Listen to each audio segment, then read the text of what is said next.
Scorpio.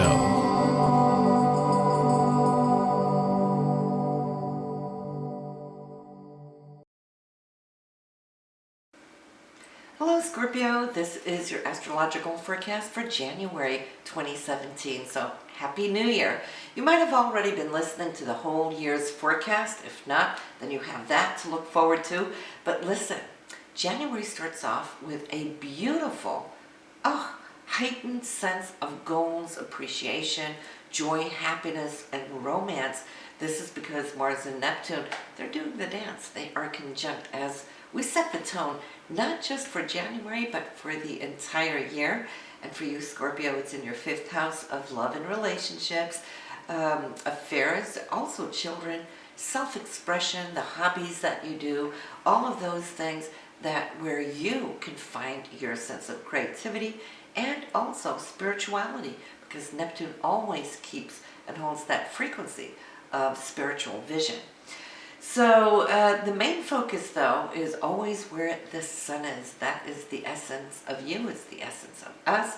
For you, Scorpio, the sun, Mercury, and Pluto is in your 3rd house for communication. So this is going to be a dynamic month where if you're needing to give a presentation or some talk or negotiate something, it could be more interaction here as well with siblings, your closer community as well.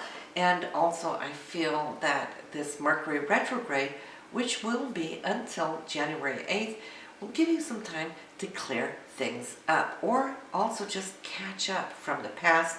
There could be opportunities that had been given to you earlier when you were just in fast forward motion that might come back around, so you want to pay attention to those things as well. Not a good time to sign anything just because Mercury rules documents, papers, agreements, and it's in the 3rd house, which is also ruled by Mercury. So that's a double whammy thing. So hold off if you can to after the 8th. If you could wait till Mercury's out of its shadow, better yet. But yes, then we have Venus. Venus starts out here in your 4th house for home and family, your parents, your real estate, who you are on the inside. So there's been a lot of love going into this area in December.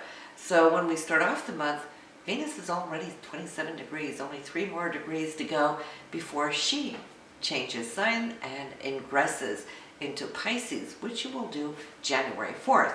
So the first 3 days, you're wrapping up everything that had to do with the holidays, the family and celebration and so forth, getting your house all back in order again. And then it is a beautiful journey she will have when she joins into that 5th house with Mars already there, with Neptune there. So listen, the last 3 weeks there of January is going to be very pleasant, joyful, romantic, more interacting with your children. 5th house rules children, but also businesses that you might own, not the company that you work for. And in that sense, I can feel this creative streak wanting to surface, okay? Mars is your dynamic goal, your ambitions, and so forth, your physical drive and energy. Couple that with the creativity of not just Venus, but the higher octave of Venus being Neptune. Well, you can accomplish a lot. And I'd say, you know what?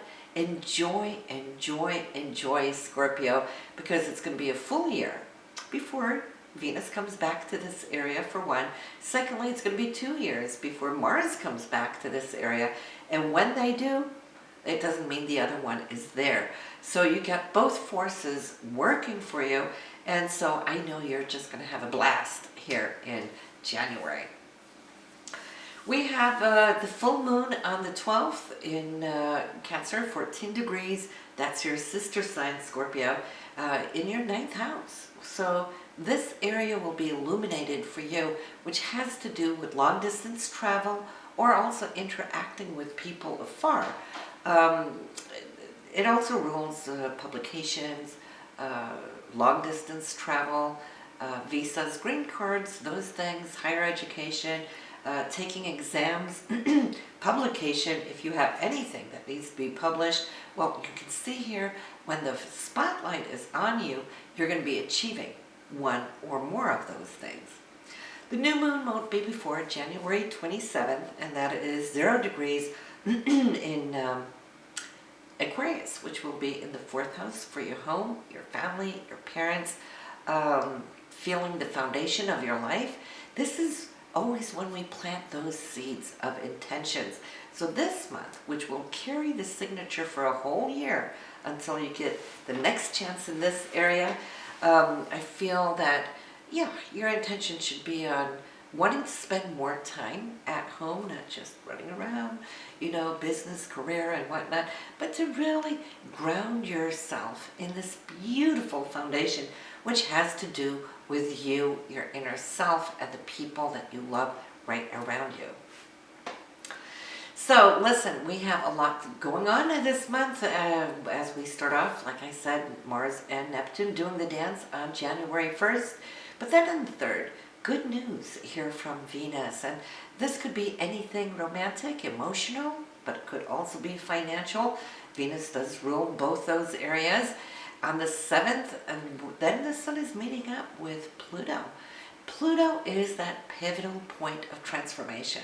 It powers up the Sun for a whole annual cycle, and your point of transformation is still in your 3rd house for communication, short distance travel, empowering yourself with how you speak, write, teach, give, interacting with your closer community, demands put upon you, and also you just putting yourself out there with self-empowerment. That's on the 7th. On the 10th, a little bit of a hiccup, unexpected news. This is the Sun and Uranus. So that could be from one of your coworkers. They might have to change up a plan. Maybe you have to change something up in your daily routine due to an unexpected demand upon you. But it's a fast-moving thing, no biggie. On the 11th, though, this is a power day. This is Mars, which is your drive and your goals and ambitions, coming into a transit with Pluto. Mars is dynamite, Pluto is nuclear. Put the two of them together, what do we have? We have a force to be reckoned with. Mars being in your 5th house, Pluto in your 3rd house. Well, we can, excuse me, I got allergies. If we put those two together, that is just you moving mountains. It could be a fantastic presentation. It could be a great negotiation. In that case, it can open up a lot of new doors creatively for you and your self-expression. If you're starting off a new business, what a time to do so. Mercury is now direct, so you're out of it. Still in the shadow, but you're out of the retrograde. So if you're starting something new, you will carry the signature of this dynamic energy that can follow you for the next 2-year cycle of Mars before he comes back to Pluto here in this area. On the 12th, circle it in on your calendar. This is the date night of the month. Very romantic. I hear music. If you are an artist, well, this is a time where you could just absolutely channel all that good energy, both with inner vision, but also with inner emotion. Venus and Neptune, Neptune being the higher octave of Venus, well, if you're in a relationship, the two of you will have a great time.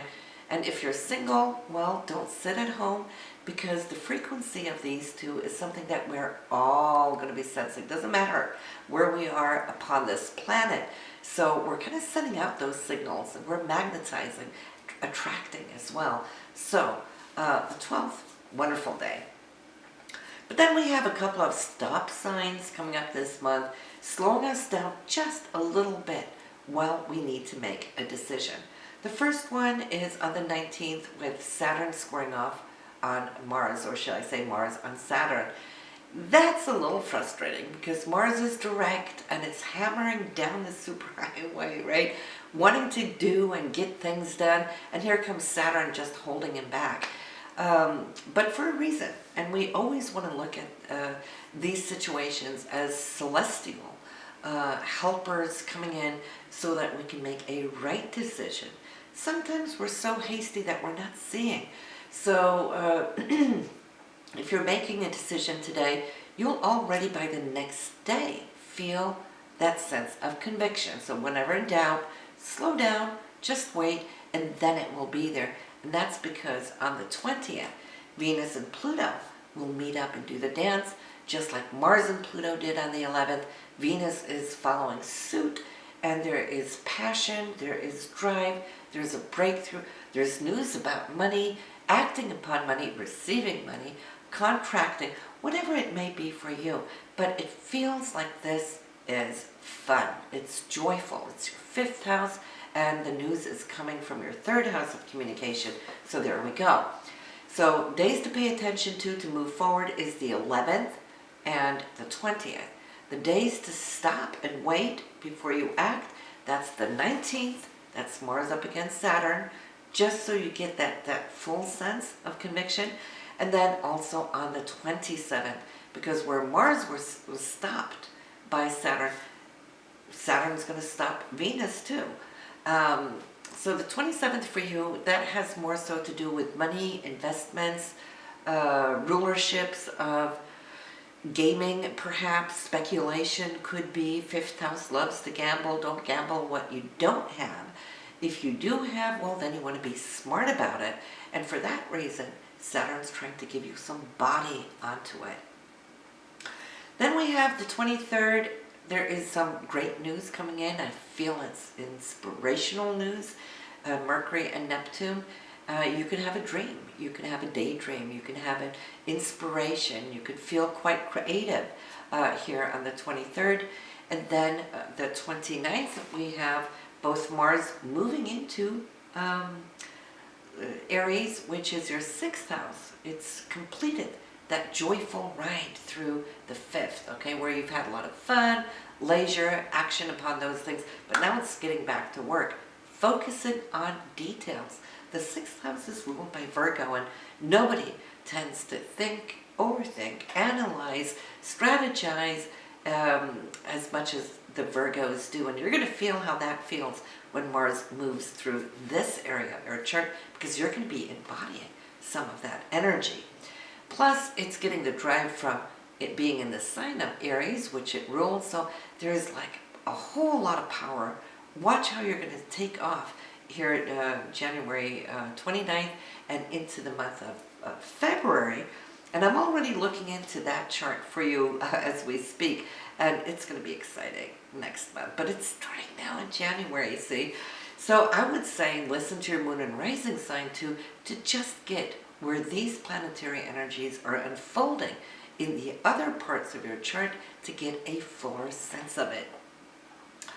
So that is pretty much what we have here for you, Scorpio. We got Mercury and Pluto conjunct on the 29th. That is you making some kind of commitment or initiating something that you're feeling very powerful about. You could even be traveling, even though not necessarily long distance, but it could be a day trip or out-of-town trip. And in that case, it should be very, very good. So listen, Scorpio, this is what I had for you here this month, and I will see you in February. Bye now.